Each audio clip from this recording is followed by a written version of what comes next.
So I was in the last city that I served in, and I was training a new missionary, and it was I believe our second week together. It was our second week together, and we'd been out street contacting. We'd been out streeting, just talking to people on the street, and we were near our apartment, and we'd just been talking to people and helping her talk to a lot of people. And there was this one man that we stopped, and I had a Book of Mormon, and I asked him, if he'd ever heard of the Book of Mormon, and he was intrigued for a moment, and he kind of looked at me, and he took the book rather cautiously, and he flipped through it, and he showed some interest. And so we thought, okay, maybe he's interested.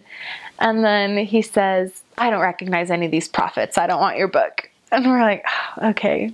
I said, "Well, will you take this card?" And I handed him a pass-along card as he kind of hurried away, and he's like, "Oh, yeah, fine." And so didn't think anything of it at the time, other than, oh, that's too bad that he wasn't more interested. And then the next week, we got a call on our phone from a number that we didn't know.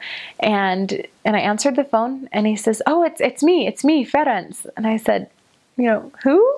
I didn't remember who he was. And he said, "Oh, we talked on the street last week." And I think, okay, we talked to a lot of people on the street last week. But he said, I'm interested in the book.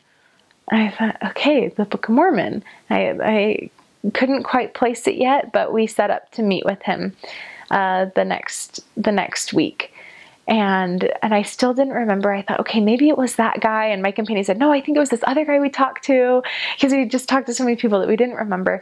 But the next week we met with him, and he was all dressed up, because he thought, we were in skirts and in nice clothes, so he should be too.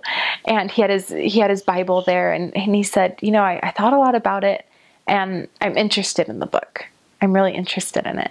And I thought, okay, well, we'll tell you about the book.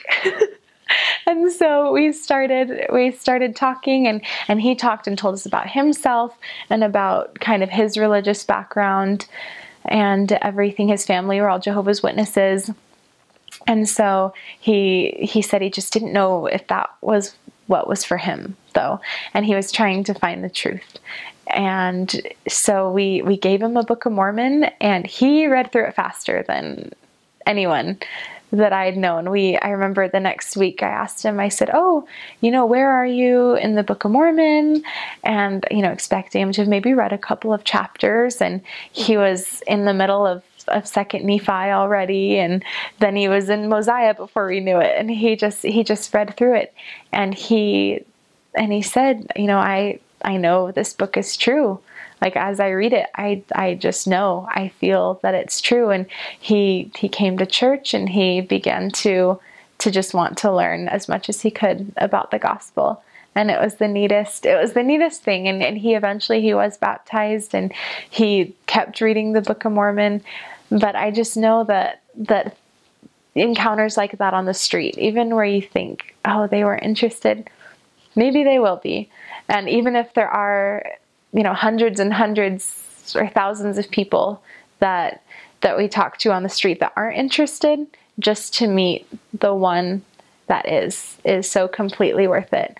And so when people ask, about my mission, or about what it was like finding people or stories, I do remember these stories, but I also remember what it was like to go days talking to people and not really have anything promising happen.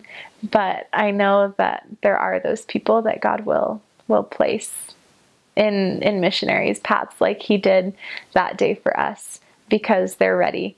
And, we didn't know it even at the time, but the Lord he works in his way to help prepare his children. And I know he did with that man.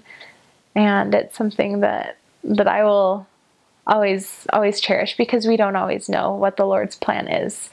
And I know that he does have one, and that he will make his plan happen.